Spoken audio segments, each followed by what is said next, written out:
The quiet years. The Galactic Council had ruled the stars for 3,000 years. 12 ancient races sat in their crystal towers on the capital world of Nexus Prime, making laws that governed millions of worlds across the spiral arms. They were proud, old, and certain of their place in the universe. When the primitive signals first came from a small blue world in the outer rim, the Council barely noticed. The planet was called Earth by its inhabitants, a species that had only just discovered radio waves. The Watchers, a race of tall gray beings who monitored primitive worlds, filed their report with little interest. Carbon-based bipeds, their leader Voss reported to the Council chambers. Short-lived, violent, they fight among themselves constantly. Standard quarantine protocols should contain them for several centuries. The Council members nodded with bored agreement. They had seen this pattern countless times. Young races always showed aggression before they learned wisdom.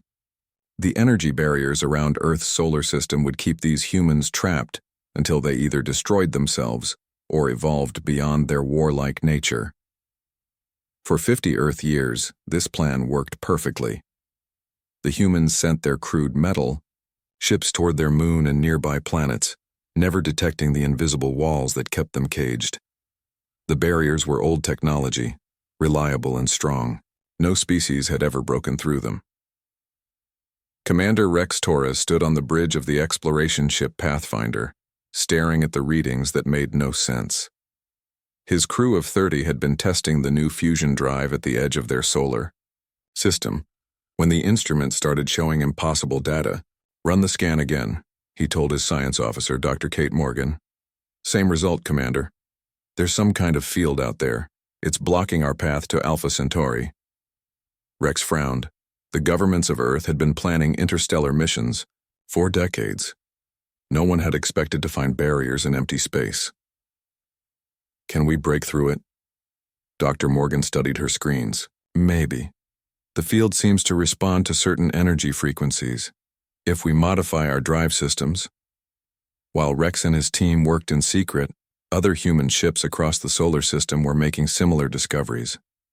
Captain Mike Chen of the Chinese vessel Dragon's Wing found barriers near Jupiter. The European ship Europa's Dream hit walls beyond Saturn. Each crew began their own experiments, unaware that they were all part of humanity's first real test. On Nexus Prime, Watcher Voss received his daily reports with growing unease. The humans were probing their cage more actively than expected. Their technology was advancing faster than the computer models predicted. But the barriers were ancient and strong. Surely, they would hold. Then came the day that changed everything. Rex Torres pushed his ship's modified engines to maximum power. The fusion core hummed with dangerous energy as they approached the invisible wall. Warning lights flashed across the bridge. Field integrity dropping to 60%. Dr. Morgan called. "Out 50%, 40? "Hold course," Rex ordered, sweat beading on his forehead. 30%, 20. "Commander, we're breaking through." The Pathfinder burst past the barrier like a cork from a bottle. For the first time in human history, a ship from Earth entered true interstellar space. Rex stared at the stars ahead, no longer blocked by ancient walls. "Send the signal," he whispered. "Tell Earth we're free." Across the solar system, other human ships followed. Within days, a dozen vessels had broken the quarantine. The energy barriers, designed to last for millennia, crumbled under sustained human assault. On Nexus Prime, alarms rang through the Council chambers for the first time in centuries. Watcher Voss stood before the 12 ancient races, his gray face pale with shock. "The humans have escaped containment," he reported. "Their ships are now in open space." The Council members shifted uneasily in their crystal seats. Elder Thane of the Builders, oldest of the races, spoke with a voice like grinding stone. "How is this possible? Our barriers have never failed." "They didn't fail," Voss replied. "The humans broke them. Their technology combined aggression with innovation in ways we didn't predict. They turned their fusion drives into weapons against our containment fields." The chamber fell silent. For 3,000 years, no primitive race had ever escaped. Their cage, The barriers were meant to be absolute. Elder Thane's ancient eyes glowed with worry. How many ships escaped? 12 so far. But, Commander, they're building more. Earth's governments are pouring resources into what they call the breakthrough technology. Within a year, they could have hundreds of interstellar vessels. The weight of this news settled over the Council like a dark cloud. The humans were loose in the galaxy, and nobody knew what they would do next. First contact gone. Wrong 6 months after the breakthrough, human ships spread across nearby star systems like seeds on the wind. The Pathfinder reached Alpha Centauri first, but found only empty worlds. Captain Torres pushed deeper into space. His crew eager to find proof that humanity wasn't alone. They found it at Kepler Station. The mining facility orbited a dead planet rich in rare metals. 3 ships from the Builders Guild worked the asteroid belt, their crews unaware that primitive humans had escaped their cage. When the Pathfinder appeared on their sensors, the alien miners assumed it was another Council vessel. Unknown ship.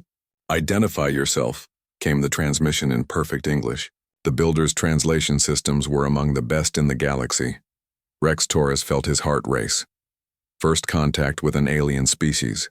Earth's governments had planned for this moment, creating careful protocols for peaceful meetings. He opened communications with trembling hands. This is Commander Rex Torres of the Earth vessel Pathfinder.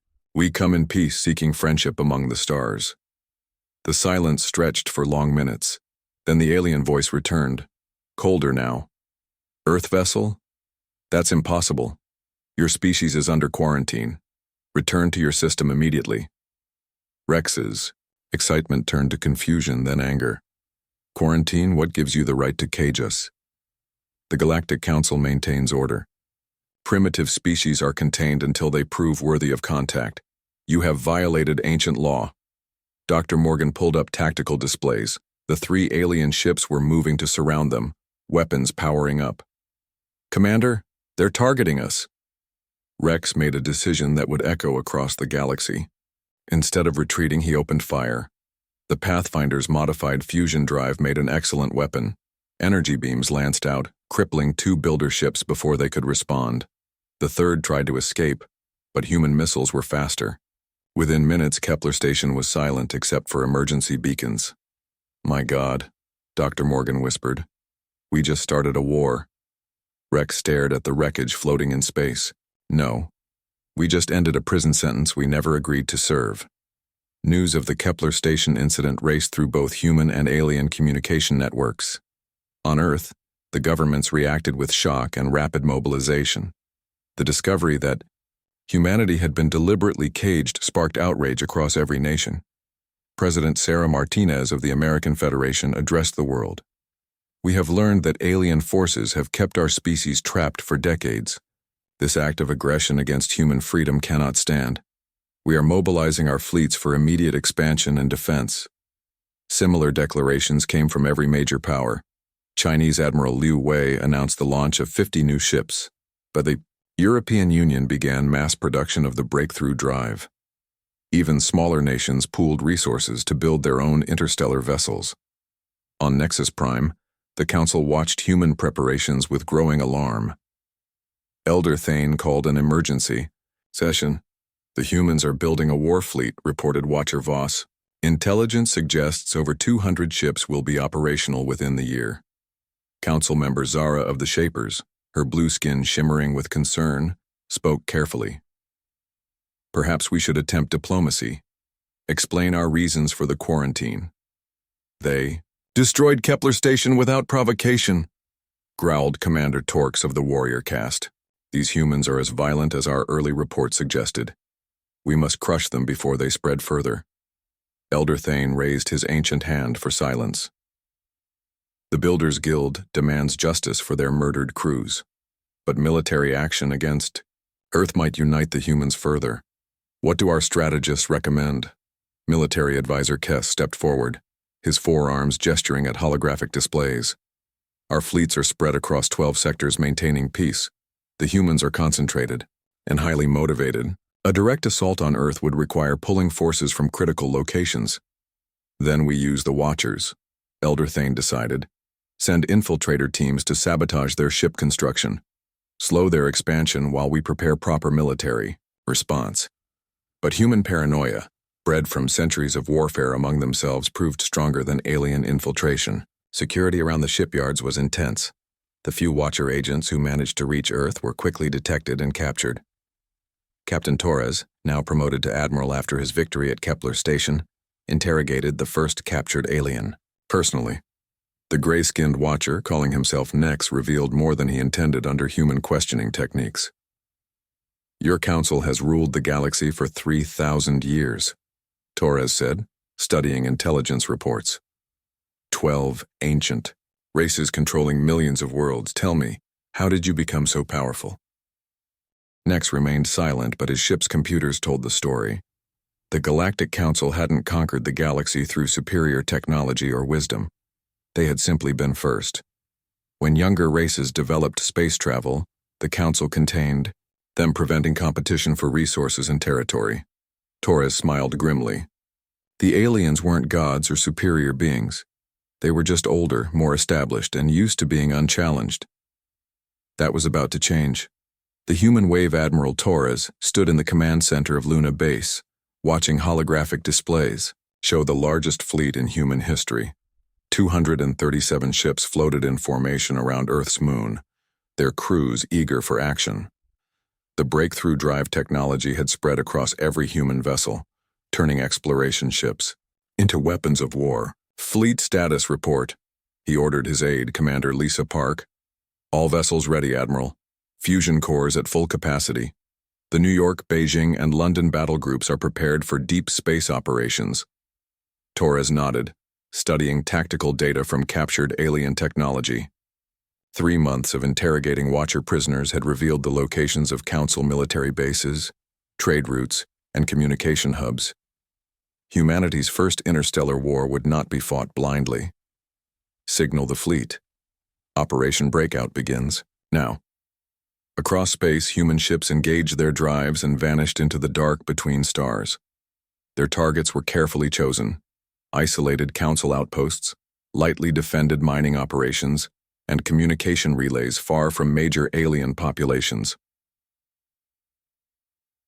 Thus, attacks came without warning. The Antares communication hub, monitoring 12 star systems, went dark when the battle group Yamato appeared and destroyed its defensive platforms. The Eagle's Wing struck a builder mining operation at Wolf 359, capturing enough rare metals to build 50 more ships. The Iron Duke eliminated a Watcher surveillance post that had been spying on primitive worlds for centuries. Within a week, human forces had hit 27 targets across 4 sectors. The aliens' first response was confusion, then anger, then fear. Elder Thane convened an emergency council session as reports flooded in from across the galaxy. The crystal chamber buzzed with alarmed voices from 12 different species. "They move like locusts," reported Commander Torx, his warrior pride clearly wounded. "Strike fast, take what they need, disappear before our response fleets arrive." "Their tactics are primitive but effective," admitted Zara of the Shapers. "They fight, like animals, without honor or proper military doctrine."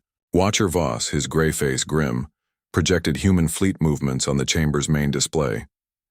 "They're not fighting randomly. Every target serves a purpose: resources, intelligence, or strategic position. These humans learn quickly." Elder Thane studied the data with growing unease. In 3,000 years of Council rule, no species had ever launched such an effective resistance. Most primitive races either destroyed themselves or submitted peacefully when contacted. The humans were doing neither. "Casualties?" he asked quietly. "Minimal on our side," Commander Torx replied. "The humans avoid civilian populations and don't target our core worlds. But they're crippling our ability to maintain order in the outer sectors." "They're being smart," Voss added reluctantly. "Every attack generates resources for more ships. Our mining operations alone have provided them with enough materials to double their fleet size." The council members exchanged worried glances. The humans were growing stronger with each victory, while the council's authority weakened. Other primitive species in quarantine had begun detecting the battles through their crude sensors. Some were attempting to break their own containment fields. On Earth, the war effort consumed every available resource. President Martinez stood before the Global Defense Council in Geneva, addressing representatives from every nation. "The aliens call us primitive," she declared. "They caged us like animals, deciding our fate without consultation. But they underestimated human determination. Our fleets are winning because we fight for our freedom, not for the comfort of ancient privilege." Admiral Chen Wei of the Asian Pacific Fleet raised his hand. "Intelligence reports suggest the Council is preparing a major military response. Their full fleet could overwhelm our current forces." "Then we must be stronger when they arrive there," Martinez replied. "Operation Expansion is approved. Every shipyard on Earth, Luna, and Mars will work at maximum capacity. We need 1,000 ships within 6 months." The transformation of human civilization was remarkable. Peaceful research stations became weapons factories. Civilian transport vessels were converted into warships. Even asteroid miners joined the effort, using their industrial equipment to harvest materials for the growing fleet. Dr. Morgan, now serving as Torres' chief science officer, made a discovery that changed everything. While studying captured alien technology, she found something the Council had hidden for millennia. "Admiral, you need to see this," she called from her laboratory aboard the flagship Constitution. Torres arrived to find her examining crystalline data storage devices taken from a watcher ship. The information they contained was staggering. "The Council didn't just quarantine us," she explained. "They've done this to hundreds of species over 3,000 years. Most never escaped. Those that did were hunted down and destroyed." Torres felt cold anger settle in his chest as he read the translated records. Species after species had been caged, studied, and eliminated when they proved too troublesome. The Council maintained their power through systematic oppression of younger races. "How many species are currently quarantined?" he asked. 47 that we can identify. Some have been imprisoned for over 1,000 years. Torres smiled grimly. The Council had made a critical error. They had created not just human enemies, but potential allies across the galaxy. "Prepare new mission parameters," he ordered. "We're going to start breaking cages." The cages break. Open the Constitution dropped out of hyperspace near the Vega system, where long-range sensors had detected quarantine barriers around the third planet. Admiral Torres stood on the bridge, watching his tactical display show a world trapped behind the same energy fields that had once caged Earth. "What do we know about the inhabitants?" he asked Dr. Morgan. She consulted her data pad, reading from captured Council records. "They call themselves the Keth, reptilian species highly intelligent, been quarantined for 800 years after they developed nuclear technology." Torres nodded grimly. 8 centuries of imprisonment for the crime of scientific advancement. The pattern was always the same. Young species reached for the stars and the Council locked them away. "Signal the Keth planet," he ordered. "Tell them humanity offers friendship and freedom." The response came quickly, transmitted in rapid mathematical sequences that human computers easily decoded. The Keth had been monitoring the galaxy for centuries, learning everything they could about their captors through careful observation. "Human vessels," came the translated message. "We have watched your war against the Council. We offer alliance if you can break our chains." "Stand by," Torres replied, then turned to his weapons officer. "Target the barrier generators. Full fusion." Barrage. The human fleet opened fire with coordinated precision. Energy beams lanced through space, striking the ancient devices that maintained the Keth quarantine. The barriers flickered, weakened, then collapsed entirely. Within hours, Keth ships emerged from their long prison. The reptilian vessels were sleek and fast, built during centuries of planning for this moment. Their captains transmitted thanks and tactical data about Council positions throughout the sector. Similar scenes played out across the galaxy. The Vorth of Rigel, imprisoned for 600 years, joined the growing alliance after human ships freed their system. The crystalline Nexari, locked away for 9 centuries, provided advanced computing technology in exchange for liberation. The aquatic dells of Altair brought submarine warfare expertise to the rebellion. Each freed species added ships, knowledge, and burning hatred for their former captors.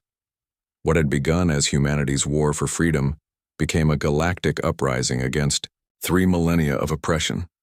On Nexus Prime, the Council watched their empire crumble with growing desperation. Elder Thane stood before emergency sessions that grew more frantic each day. 17 quarantine systems have been breached, reported Watcher Voss, his gray skin pale with exhaustion. The humans now command a coalition of 43 species. Their combined fleet numbers over 3,000 ships. Commander Torque slammed his fist against his crystal seat. We should have destroyed Earth when we had the chance. Now these primitives have turned the entire outer rim against us. Zara of the Shapers tried to maintain calm. Perhaps we can negotiate. Offer the humans a seat on the Council in exchange for peace. They won't negotiate, Voss replied, consulting intelligence reports. Their Admiral Torres has been broadcasting across the galaxy. He calls us tyrants and slavers. They want our complete surrender. Elder Thane felt the weight of his 3,000 years pressing down like a mountain. The Council's power had seemed eternal, built on the simple principle that older established species deserve to rule younger ones. That principle was now being tested by primitive determination in modern warfare. Military status? He asked quietly. Our core fleets remain strong, Commander Torques reported. 100,000 ships across the 12 home systems, but they're scattered across our territory, maintaining order on loyal worlds. Concentrating them would leave our empire exposed to local rebellions. The truth was becoming clear. The Council had built their power on the assumption that subject species would remain divided and weak. The humans had shattered that assumption by creating unity among the oppressed. In the Outer Rim, Admiral Torres coordinated the largest military operation in galactic history. His flagship Constitution served as command center for fleets from dozens of worlds, each species contributing their unique strengths to the growing rebellion.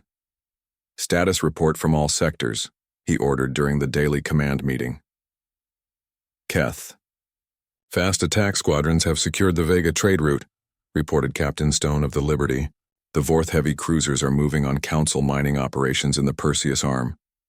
Nexari computer viruses have infected 17 Council communication networks. Dr. Morgan smiled as she delivered her own report. The Dells have developed new underwater cities on ocean worlds we've liberated. They're building ship components faster than our factories on Earth. Torres studied the tactical display showing their expanding territory. In 6 months, the rebellion had grown from a few hundred human ships to a massive coalition, controlling nearly a quarter of the galaxy. But the real test was coming. Intelligence confirms the Council is massing their full fleet at Nexus Prime, he announced. 100,000 ships representing every species loyal to their rule. They're planning a final battle to crush our rebellion.